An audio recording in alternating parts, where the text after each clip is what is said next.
Hello दोस्तों, स्वागत है आपका मेरे YouTube चैनल पर। और दोस्तों, आज की इस वीडियो में हम बात करेंगे एसएससी मेंस के बारे में। काफी सारे स्टूडेंट्स की रिक्वेस्ट है कि सर एसएससी मेंस की एक वीडियो बनाओ जिसमें थोड़ी टिप्स, गाइडेंस और कैसे प्रिपेयर करें, क्या छोड़े, क्या पढ़े, क्या ना पढ़े, उसके बारे में बता दो।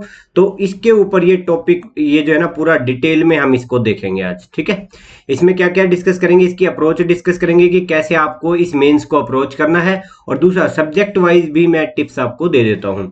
ये मेरी छोटी सी इंट्रोडक्शन है, जिसको पढ़नी हो पढ़ लेना, नहीं तो अपने मेन टॉपिक के साथ शुरू करते हैं। दोस्तों, मेंस की बात करें उससे पहले हम एक बार प्री की बात कर लेते हैं। और क्यों कर रहे हैं? क्योंकि प्री मेंस के लिए बहुत रेलेवेंट है। किस लिए रेलेवेंट है? कि यही जो 4 सब्जेक्ट है ना, ये आपके मेंस में आने वाले हैं। ये तो आने ही वाले हैं, मतलब। ठीक है, और इनसे आपको क्या करना है, ये सारे के सारे ना मल्टीपल वेबसाइट्स ने आपको डाल रखे हैं मेमोरी बेस्ड क्वेश्चन करके, और वो डाला हुआ है। यहां से इनके ना प्री के क्वेश्चन को एनालाइज कर लो एक बार। ठीक है, मेंस देने से पहले, क्योंकि इस पैटर्न पे मेंस पहली बार हो रहा है एसएससी में भी, तो आपके लिए भी यूनिक चीज है और एसएससी के स्टूडेंट के लिए भी यूनिक चीज है। तो अब हम बात करते हैं इसमें हम क्या देखेंगे। आप इसमें ना पैटर्न नोटिस करो, मोर और लेस सेम पैटर्न मिलेगा, बस लेवल ऑफ डिफिकल्टी जो है वो थोड़ा बढ़ जाएगा। वो पहले भी हुआ करता था एसएससी के प्री में, जो लेवल आया करता था क्वेश्चंस का, वो थोड़ा सा बढ़ा दिया जाता है मेंस में। तो इस चीज में आप चेंज कर सकते हो, मगर मोर और लेस पैटर्न सिमिलर रहा करता था। तो आपको यहां से क्या करना है, सिर्फ रेफरेंस ड्रॉ करना है कि क्या क्या पूछा जा सकता है मेंस में। अब चलिए बात कर लेते हैं मेंस की। देखिए, मेंस में 3 पेपर कंडक्ट करवाएंगे। ये सभी पोस्ट के लिए है, ये जेएसओ के लिए है, और ये डब्ल्यूओ के लिए है। आज हम बात करेंगे सिर्फ इस पेपर की, पेपर 1 की, जो सभी पोस्ट के लिए कंपलसरी है। 2 घंटे 30 मिनट का ये पेपर है टोटल। ये 3 सेक्शन में इसको बांट दिया गया है, सेक्शन 1, सेक्शन 2, सेक्शन 3। सेक्शन 3 जो है वो टोटल क्वालिफाइंग नेचर का है, इसकी बिल्कुल लास्ट में बात करेंगे। उससे पहले सिर्फ सेक्शन 1 और सेक्शन 2 को देख लेते हैं एक बार। देखिए, सेक्शन 1 और 2 में मैथ्स और रीजनिंग दोनों के कंबाइंड 1 घंटा मिलेगा आपको अटेम्प्ट करने का। 60 क्वेश्चन मिलेंगे, ये 90 मार्क्स का, ये 90 मार्क्स का। इसकी वेटेज 23%, इसकी वेटेज 23%, मतलब मैथ्स और रीजनिंग मिला के टोटल 46% का ही बनता है। जो मैथ्स इकलौता पहले 50% आता था, मैथ्स और रीजनिंग बराबर होने के बाद 23% रह गया है सिर्फ मैथ्स, तो इसकी वेटेज अब उतनी नहीं रही। अब बात करते हैं इंग्लिश और जीके की। ये भी नया एलिमेंट ऐड किया गया, ये पहले इकलौती 200 नंबर की आया करती थी। अब इसके 45 क्वेश्चन है 135 नंबर के, 35% वेटेज है इसकी टोटल। सबसे ज्यादा स्कोरिंग पोर्शन होने वाला है ये। और जीके जो, या जनरल अवेयरनेस जिसको कहते हैं, उसके 25 क्वेश्चन आएंगे, 75 नंबर की आएगी, और टोटल 19% वेटेज मिलेगी। 1 घंटा आपको इसका मिलेगा, मतलब कि 1 घंटे में 60 में से कभी इस 30 क्वेश्चन में मैथ्स रीजनिंग में घूम सकते हो। जैसे ही ये कंप्लीट हो जाएगा, वही बैंकिंग वाला पैटर्न, ये घंटा शुरू होएगा, इसमें इन दोनों क्वेश्चन के बीच में घूम सकते हो। और उसके बाद आपको 15 मिनट इसके कंप्यूटर टेस्ट के मिलेंगे, और 15 मिनट ही डाटा एंट्री स्पीड टेस्ट के मिलेगी। ये तो एग्जाम का पैटर्न हो गया। ये क्यों बताया है? क्योंकि इसी के अकॉर्डिंग हम देख पाएंगे कि क्या हमारे लिए इंपॉर्टेंट है। चलिए, एक तो ओवरऑल टिप्स दे देता हूं। ये जो टिप्स है ना, ये सभी के सभी सब्जेक्ट्स में आपको काम आने वाली है। ऐसा नहीं कि कोई पर्टिकुलर टॉपिक में ही आपको काम आएगी, या रीजनिंग में, जीके में। ये ओवरऑल थी, तो सेम पॉइंट को रिपीट करने का फायदा नहीं था, तो स्टार्टिंग में ही बता देता हूं। सबसे पहले तो ना, कंप्लीट मॉक टेस्ट देना बंद कर दो यार। ये सारे के सारे कंप्लीट मॉक टेस्ट देते हो आप, 2 से 2.5 घंटे तो मॉक देने में लगा देते हो। उसके बाद 2 से 2.5 घंटे उसमें आप एनालिसिस में लगा दोगे, और इसके बाद आप थक जाओगे। तो मतलब पूरा प्रोसेस मान के चलो, ये 10 घंटे पे आपका मॉक पड़ता है। अगर आप इसको ढंग से अगर एनालाइज करोगे, इसको इम्प्लीमेंटेशन करोगे, कहाँ गलती करी थी, आप कंप्लीट मॉक लगाना अफोर्ड नहीं कर सकते। टाइम बहुत कम है और ना जरूरत है। आप बैंकिंग का अगर पेपर निकाला है, आपने प्री निकाला है, मेंस निकाला है, और इसका प्री निकाल के आए, इसका मतलब वो दिक्कत नहीं है आपकी, मॉक वाली दिक्कत नहीं है। अब आप जाओ सेक्शनल मॉक्स के ऊपर। मान लो आपका मैथ्स वीक है, तो क्यों इंग्लिश किए जा रहे हो हर मॉक में? आधा घंटा प्रैक्टिस कर रहे हो, जो आपकी अच्छी है उसको बार बार करने का क्या फायदा है? उसको छोड़ दो। टाइम का मैक्सिमम यूटिलाइजेशन करो, कि जो वीक है ना उसको अच्छा बना लो, और जो अच्छा है उसको थोड़ा थोड़ा बस देखते रहो। उसके ऊपर बार बार टाइम वेस्ट मत करो। जितना टाइम को वाइजली यूज करोगे ना, उतना ही स्कोर आपका अल्टीमेटली हाई होने वाला है। कोई नहीं पूछेगा आपने 250 मॉक करे थे, 300 मॉक करे थे, आपका रिजल्ट क्या रहा ना, that will decide the outcome. ठीक है, डोंट टेक आउट सम ब्रह्मास्त्र। कई लोगों को ये हो रखा है जी, किसी एसएससी वाले स्टूडेंट से पूछ लेते हैं कि जी हम उसके लिए क्या करें, मैथ्स के लिए क्या करें। वो इतना सा मोटा कोई पोथा आपको सजेस्ट कर देते हैं, आप उठा के बैठ जाते हो। ना तो वो आपसे शुरू होगा अभी, और ना आपसे वो खत्म होएगा। एंड रिजल्ट ये होगा कि जो आता है वो भी खराब हो जाएगा आपका। तो कोई नया सोर्स नहीं छेड़ना। अभी तक जो किया है 15 दिन में थोड़ा बहुत एडिशन कर सकते हो, एक दो चैप्टर, एक दो टॉपिक, मगर नया पूरा कोई नया ब्रह्मास्त्र मत निकालना ना कि जी इससे करेंगे हम। If possible do the मॉक्स manually. ये ना डिजिटल अब कोई बड़ी चीज नहीं हो रहा है रखी यार, आप सबने ट्राई कर लिया है, तो डिजिटल ज्यादा मॉक्स देने का फायदा नहीं होता। क्यों नहीं होता? क्योंकि ना आप उसको एनालाइज नहीं कर पाते। पेपर पे जब आप पेपर को प्रैक्टिस करोगे ना, क्वेश्चंस को, मॉक्स को प्रैक्टिस करोगे, तो आपको पता चलेगा देखो आपने पहले ये स्टेप लिया था, ये टाइम वेस्टेज थी, आपको बजाय इसके सीधा ये वाली स्टेप ले लेनी थी। अच्छा, आप उसको एनालाइज करोगे तो ये देखोगे कि ये क्वेश्चन मैंने इतने में सोल्व किया, अगर मैं ये शॉर्टकट लगाता तो इतने में सोल्व हो सकता था। तो आपकी पूरी एक्टिविटी ट्रेस होती है फिजिकल मॉक में। और डिजिटल में क्या होता है, उस टाइम जो दिमाग चला वो एक पेज के ऊपर आप सारी कैलकुलेशन कर देते हो, आपको पता ही नहीं चलता आपने कौन सा क्वेश्चन किस तरीके से अटेम्प्ट किया था और किस तरीके से करना चाहिए था। तो ना कोशिश करो ये जो सेक्शनल है ना, ये भी आप मैनुअली करो। डिजिटल अब आपको आता है ABCD चूज करने, ऐसे ऐसे ऑप्शन आएंगे, ऐसे कीबोर्ड है, ऐसे कंप्यूटर है, तो बेसिक आता है आपको, क्यों डिजिटल मॉक्स के चक्कर में पड़े हुए हो। उसके बाद कोई भी चीज कर रहे हो ना, उसका कॉस्ट बेनिफिट रेशियो देखो। कॉस्ट बेनिफिट क्या होता है, इतना टाइम लगाओगे इतना फायदा होगा, इसका रेशियो निकाल लो। वो कोई कैलकुलेटिव फिगर होनी जरूरी नहीं है, आपको दिमाग में आइडिया लगाना है। जितना जुडिशियस यूज ऑफ टाइम का करोगे ना, प्रिपरेशन में भी और एग्जाम में भी, उतना ही स्कोर आपका बेटर होएगा। तो जुडिशियसली यूज करना है, ऐसे नहीं कि कोई किसी ने सजेस्ट कर दिया वही कर लिया। और एक ना, leave behind the madness of maths, ये पहले जरूरी थी बॉस। 400 नंबर का मेंस हुआ करता था, 200 का मैथ्स, 200 की इंग्लिश थी, उस टाइम मैथ्स बहुत जरूरी था। अब नहीं है, अब सिर्फ 23% की वेटेज है मैथ्स की। क्यों पगला रखे हो, नहीं करना है इतना ज्यादा मैथ्स, अब इससे नहीं हो पाएगा। ठीक है। इंग्लिश, रीजनिंग एंड जीके, ये ना गेम चेंजर होने वाले हैं। अब इनको फुल इज्जत चाहिए। मतलब इंग्लिश को भी टाइम दोगे आप, रीजनिंग को भी टाइम दोगे और जीके को भी टाइम दोगे, क्योंकि टोटल वेटेज तो बहुत ज्यादा है, मैथ्स तो कुछ भी नहीं है इसके सामने। एक और चीज नई एडिशन हुई है अब की बार से, एक्यूरेसी का गेम है। पहले जो तुक्का माराते थे ना, तो क्या होता था कि चार में से एक भी ठीक हो गया ना तो आपका काम चल जाएगा। प्रोबेबिलिटी क्या थी, चार ऑप्शन है तो प्रोबेबिलिटी थी कि 25% चांस है कि आपका आंसर सही हो जाए। तो 4 25 मिलके एक नंबर बना देते थे, तो मान लो चार अगले गलत भी हो जाएंगे तो आपका एक मार्क कट जाया करता था। तो मतलब एवरेज स्कोर हो जाएगा। किस्मत ने थोड़ा सा साथ दे दिया तो आपके फेवर में चली जाएगी, तो 1/4 पे तुक्का लगा रहे थे।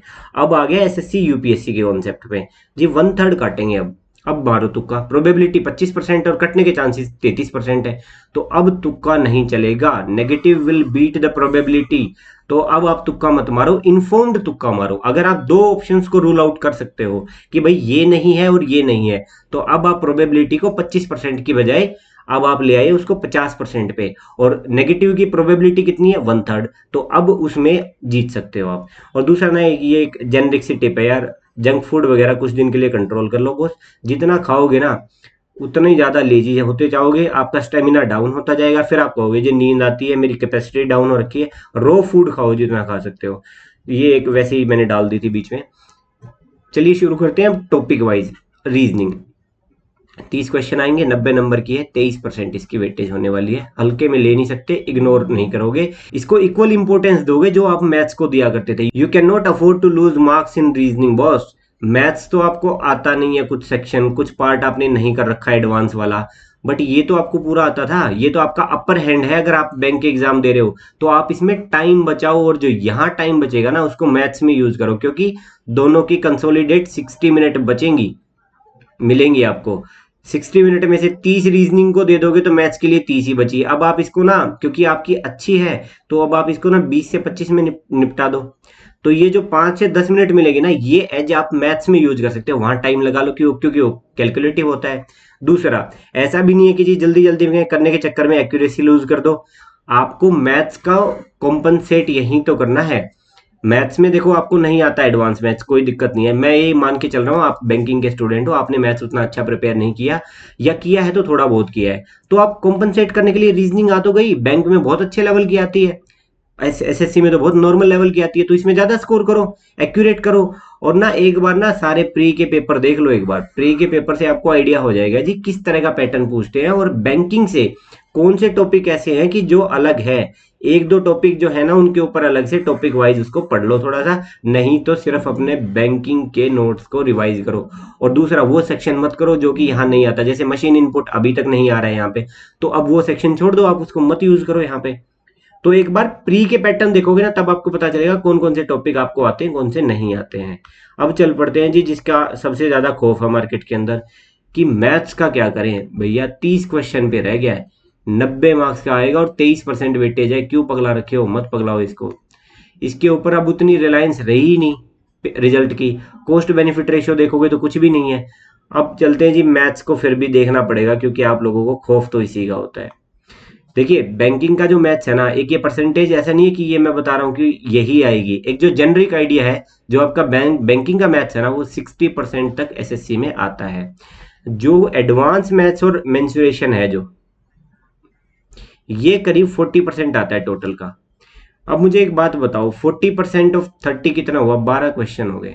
मेंसुरेशन का थोड़ा बहुत तो आपने बैंकिंग में भी पढ़ा ही है, मैं ये कह रहा हूँ कि इसमें से 2-3 क्वेश्चन और निकाल लो, मेंसुरेशन के जो निकाल दोगे तो एडवांस मैथ्स के कितने क्वेश्चन बचेंगे, 8 से 10 क्वेश्चन एट मैक्स। यार अब इसके लिए ना आपको अलजेब्रा पढ़ना पड़ेगा, ट्रिगो पढ़नी पड़ेगी, ज्योमेट्री पढ़नी पड़ेगी, और ये ना वास्ट टॉपिक है। अब ऐसा नहीं होगा कि आप 2 दिन में इनको कवर कर लो, लोग ना रट्टे मार के बैठे इन क्वेश्चन के, और क्योंकि पी एसएससी में पीवाईक्यू का बहुत बड़ा रोल है ना, तो मेजोरिटी क्वेश्चन क्या है वहीं से आते हैं, तो लोग क्वेश्चन रटे बैठे हैं, उन 8 से 10 में उनको नहीं बीट कर पाओगे आप, तो उनके बराबरी मत करो ये टॉपिक पढ़ के। जो सेक्शन आपका स्ट्रॉन्ग होल्ड है ना, वहां से मार्क्स खींच लाओ, या फिर इस टाइम को कहीं और लगा दो। मैथ्स का ये क्वेश्चन देखते ही छोड़ दो, आपको नहीं आते हैं तो आपको एक तो क्लैरिटी होगी कि कौन से क्वेश्चन करने कौन से नहीं करने, क्योंकि 1 मिनट ही मिलेगी, अगर 1 मिनट आपने ये देखने में लगा दी कि आता है कि नहीं आता, तो आपका तो वैसे ही एक्स्ट्रा एज खत्म हो जाएगा। तो इसको हल्के में ले लो, अगर करना भी है आपको, कोई टॉपिक आता है तो सिर्फ वो एक टॉपिक कर लो, नहीं तो मत करो, इसका एडवांस को छोड़ दो, कोई दिक्कत नहीं है।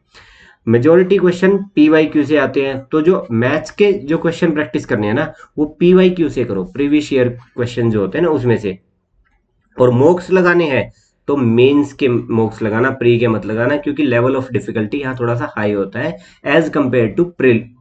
ठीक है, अगर टाइम परमिट करता है तो ही मॉक्स पे जाओ। यार आपने टॉपिक करे नहीं है, मॉक मॉक मॉक करते जा रहे हो, मॉक में क्या होगा, आपने जो टॉपिक नहीं किया उसका एक क्वेश्चन ही समझने में आपको लग जाएगा टाइम, आपने अपना टाइम खो दिया। तो मॉक इसमें भी टॉपिक वाइज करो, उस टॉपिक के जो क्वेश्चन आपने, आपको लगता है कि ये टॉपिक आपका वीक है, उस टॉपिक के मल्टीपल क्वेश्चन कर दो, जब लग जाए कि हाँ ये वाला मेरा टॉपिक अच्छा हो गया तब अगले को पकड़ लो। तो इस तरह से ना मेंस के मॉक्स लगाओ खाली। अच्छा दूसरा, अब ना टाइम की भी बड़ी इंपॉर्टेंस होगी, क्योंकि मैथ्स और रीजनिंग दोनों को 60 मिनट मिलेंगी, 60 क्वेश्चन है, तो मैथ्स को 30 से 40 मिनट से ज़्यादा आप देना अफोर्ड ही नहीं कर सकते। तो रीजनिंग को यूज़ करो यहाँ पे, रीजनिंग में टाइम जितना बचाओगे उतना ही ज़्यादा, क्योंकि वहाँ वो बैंक से आसान आती है, तो मैथ्स में एक्स्ट्रा टाइम दे पाओगे आप, हो गया ना फायदा आपका रिलेटिव। अब चलते हैं जी अगले पे, इंग्लिश का क्या करें। इंग्लिश का मेरे भाई 45 क्वेश्चन आने वाले हैं, 135 मार्क्स की, और 35% वेटेज है, क्यों नहीं ध्यान दे रहे हो इसके ऊपर, मैथ्स में लगे रहोगे एडवांस ट्रिगो ज्योमेट्री अलजेब्रा पढ़ने में, ये छोड़ देते हो। सबसे ज्यादा इंपॉर्टेंस दो, सब कुछ पढ़ा हुआ है आपने, बैंकिंग से आसान आती है, तो आपका अपर हैंड है यहाँ पे, इसमें ज्यादा स्कोर कर दो।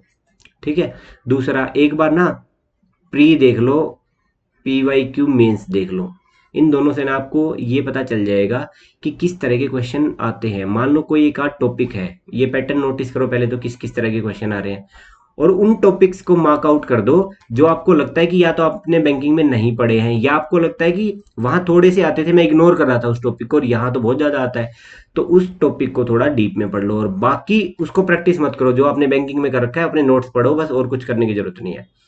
कुछ ना इंग्लिश में स्टैटिक क्रैमिंग के कुछ टॉपिक होते हैं, जैसे कि सिनोनिम हो गया, एंटोनिम हो गया, आपकी बार होमोनिम भी ऐड हो गया इसके अंदर, और ईडियम हो गया, फ्रेजेस हो गया, ये ठीक ठाक मार्क्स के आते हैं, इनको एक बार देख लो। अगर आपने नहीं पढ़े हैं बैंकिंग के लिए, तो कोई एक दो सोर्स ऐड कर लो, इसमें बहुत सारी पीडीएफ भरी पड़ी है, नहीं तो 2-3 बुक्स आती हैं, किसी भी बुक को उठा के उसमें से पढ़ना शुरू कर दो। मतलब कि ये आपको करीब करीब मान के चलो 400-500 तो आने चाहिए यार, बेयर मिनिमम 400 से 500 की जो सीरीज है ना वो आपकी पूरी होनी चाहिए।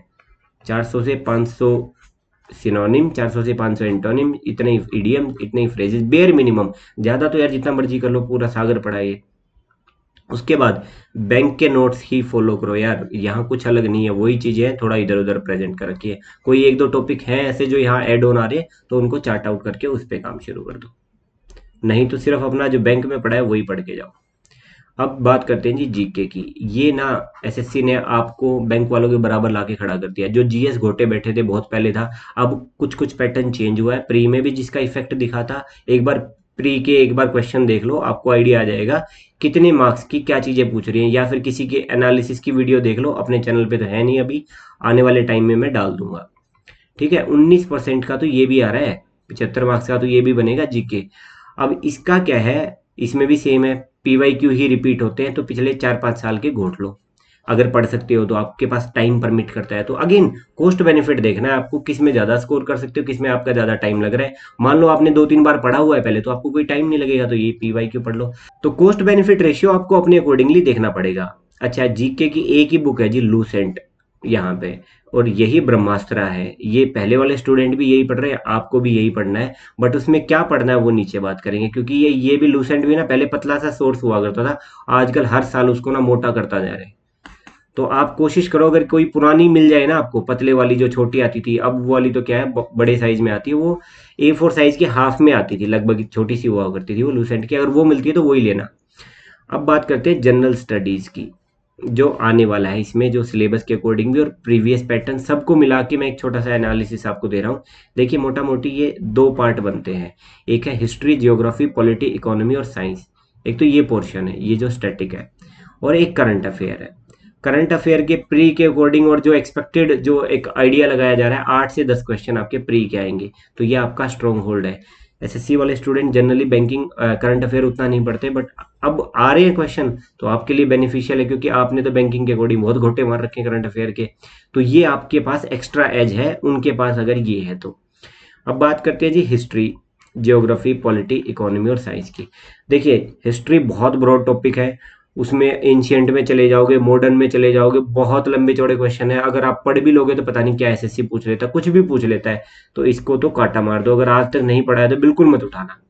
अब बात करते हैं ज्योग्राफी की, ये भी वास्ट टॉपिक है, ऊपर ऊपर से पढ़ भी लोगे मगर वो क्वेश्चन डीप में पूछ लेगा, ये भी मत करो। थोड़ा बहुत ना, क्योंकि ये पॉलिटी ना, जो क्वेश्चन आएंगे थोड़े बहुत जो करंट अफेयर से रिलेट होके पॉलिटी से आएंगे, तो ये थोड़ी बहुत आपने पढ़ी भी है, बैंकिंग के चक्कर में भी पढ़ी होगी, इसको पढ़ लो। नहीं तो लूसेंट में ये थोड़ी नहीं, 25 से 30 पेजेस में निपटा देंगे पॉलिटी को, उनको देख लो, वहां से क्वेश्चन डायरेक्टली आ जाते हैं, और ऊपर ऊपर से सरफेस लेवल से ही क्वेश्चन पूछते हैं, प्रेसिडेंट का, पार्लियामेंट का, इस टाइप के क्वेश्चन पूछे जाते हैं। इकोनॉमी आपने पढ़ी रखा है, ये पढ़ने की जरूरत ही नहीं है, तो वही जो आपने इकोनॉमी के लिए जो अपना पढ़ा था वही यहाँ पे लागू होता है। बैंक वैंक के भी एक आध क्वेश्चन आ जाते हैं इसमें। अब बच गया जी साइंस।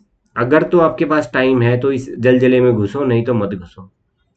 क्या है ना कि आप फिजिक्स, केमिस्ट्री, बायो पढ़ते पढ़ते इतना वो उसमें कंटेंट है लूसेंट के अंदर, कि आपका बहुत ज़्यादा टाइम लग जाएगा, और हो सकता है क्वेश्चन फिर भी डीप में आ जाए। एक दो जो बायो के फिर भी अगर आपको पढ़ना है ना, तो बायो के कुछ डिजीज के नाम है, उनके साइंटिफिक नेम है, किस विटामिन से क्या बीमारी होती है, उस टाइप के जो क्वेश्चन होते हैं ना, किस विटामिन की कमी से क्या बीमारी होती है, उस टाइप के क्वेश्चन आप ना बायो में जाके पढ़ लो, मोटा मोटी थोड़े थोड़े ऊपर ऊपर से। अदरवाइज साइंस भी छोड़ दो, क्योंकि इन सब चीज़ों का ना कॉस्ट बेनिफिट रेशियो नहीं है। हो सकता है जो हिस्ट्री है ना उससे 3 क्वेश्चन पूछे जाए, मगर वो ऐसे आ जाएंगे कि आप पढ़ के उससे डीप में नहीं आए, मतलब उससे भी ज़्यादा डीप में पूछे। जियोग्राफी पढ़ भी ली, टाइम भी खराब कर दिया, और वो क्वेश्चन आ गए जो डीप में आ गए, क्योंकि एसएससी थोड़ा बहुत इररेलेवेंट पूछ लेता है, कोई बड़ी चीज़ नहीं है। थोड़ा सा ना ये कर जाओ, ये बहुत वाइड चीज़ें नहीं है, लूसेंट के पीछे दिए मिलेंगे books and authors, dance forms, first in India, second in India, first in world, इस टाइप के क्वेश्चन पूछ लेते हैं। सेंसस से जनरली एक क्वेश्चन पूछ लिया जाता था, अब पूछते हैं नहीं पूछते हैं कोई पता नहीं है इस चीज़ का। लूसेंट से पढ़ लेना, बाकी जितने सोर्स को डाइवर्सिफाई करोगे ना, और अगर इनके पहले से आपने नोट्स बना रखे हैं तो अपना वही फॉलो करो। हिस्ट्री और जियोग्राफी का अवॉइड कर लेना बॉस, ये करोगे तो अपना टाइम बहुत खोटी कर लोगे आप। चलिए जी, अब लास्ट सेक्शन पे आगे, जो कि है क्वालिफाइंग नेचर का। बट क्वालिफाइंग नेचर का तो है, बट हायर पोस्ट के अकॉर्डिंग वो उसके अंदर कट ऑफ उतना ही ज़्यादा लगाएंगे। नोटिफिकेशन पढ़ लेना, बहुत डिटेल में हो जाएगी वीडियो। उसके लिए ना बस आपको 2 काम करने हैं। कंप्यूटर तो आपने पहले से पढ़ा हुआ है बैंकिंग के अंदर, तो इसको तो पढ़ने की जरूरत ही नहीं, उसी को रिवाइज करो। अब बच गई जी टाइपिंग। टाइपिंग क्या क्या, क्या करें? टाइपिंग जी 15 मिनट मिलेंगी, और 27 वर्ड पर मिनट आपके आएंगे। एक तो पहले तो एक ना टाइपिंग चेक कर लो आपकी कितने वर्ड पर मिनट की है। तो आपको प्रेजेंट आपकी हालिया स्थिति आपको पता चल जाएगी, आपको टारगेट पता चल जाएगा जी जाना यहाँ है। आप 10 वर्ड पर मिनट टाइप कर पा रहे हो या 12 कर पा रहे हो तो थोड़ा आइडिया हो जाएगा। दिन में डेली 2 सेट लगाओ अगर ये चाहते हो कि टाइपिंग आपकी क्लियर हो जाए। दूसरा, अगर आपने अभी तक ऑल फिंगर्स वाली टाइपिंग नहीं करी है, ऑल फिंगर्स वाली कैसी होती है, एक प्लेसमेंट होती है, ऐसे उंगलियों को रखना होता है, इसी की ऊपर नीचे मूवमेंट करके आपको सारी उंगलियों से और इसको स्पेस को मतलब 12 के 12 आपके इन्वॉल्व हो जाते हैं हाथों के ये जो। तो अब आपको ये अगर नहीं करी है तो इसको ट्राई मत करना, बिल्कुल टाइम वेस्ट मत करना। कम से कम भी मैं बता रहा हूँ 15 से 20 दिन में हाथ सेट होने में लग जाएंगे आपके, और ना आप इधर के रहोगे ना उधर के रहोगे, टाइम भी वेस्ट कर दोगे, नहीं होगा। जिस भी वे से आप टाइप करते हो, मान लो आप एक ये इस तरह से टाइप करने की आदत है तो इसी को फास्ट करने की कोशिश करो, हो जाएगा। बहुत लोग ऐसे देखे हैं मैंने, 2 उंगलियों से करा है उन्होंने और निकाल दिया। ये आसान है क्योंकि ये आता है आपको। ये तो आपको बहुत दिन में तो उंगलियां उठनी शुरू होंगी आपकी कि उधर टाइप करना है तो ऊपर जाके ऐसे क्लिक करना है, तो ये मत करो। ये थी दोस्त सारी मोटा मोटी टिप्स जो मैं समझ पाया था। टॉपिक वाइज अगर आपको चाहिए कि जी जीके के थोड़ा और डिटेल में बताओ, मैथ्स का थोड़ा और डिटेल में बताओ, तो कमेंट सेक्शन में लिख देना, मैं कोशिश करूंगा, क्योंकि टाइम बहुत कम बच गया है। 15 दिन मुश्किल से बचे हैं मेरे हिसाब से, 15 से 20 दिन का ड्यूरेशन होगा आपके पास। तो जो है ना, नया कुछ भी मत छेड़ो, जो जितना ऐड ऑन कर सकते हो कर लो, नहीं तो एग्जिस्टिंग को अपने को रिवाइज करो। और मतलब एक्स्ट्रा एज आपके पास काफी टॉपिक्स में है, एसएससी ने सिलेबस चेंज करके आपके लिए गेम काफी आसान कर दिया, और वैकेंसी इतनी है बॉस, 35-37 हजार वैकेंसीज में क्या चाहिए आपको, पक्का सेलेक्ट हो जाओगे। थोड़ा सा अगर फोकस तरीके से किया ना, हो जाएगा। और अपने यूट्यूब चैनल पे ये सारी प्लेलिस्ट हैं, ये टेलीग्राम चैनल का अपना नाम है, ये स्कैन कर लो यहाँ से।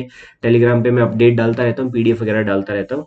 वीडियो को लाइक कर दो, शेयर कर दो और कमेंट कर दो, चैनल को सब्सक्राइब कर लिया करो। Thank you so much for watching. जय हिंद, जय भारत।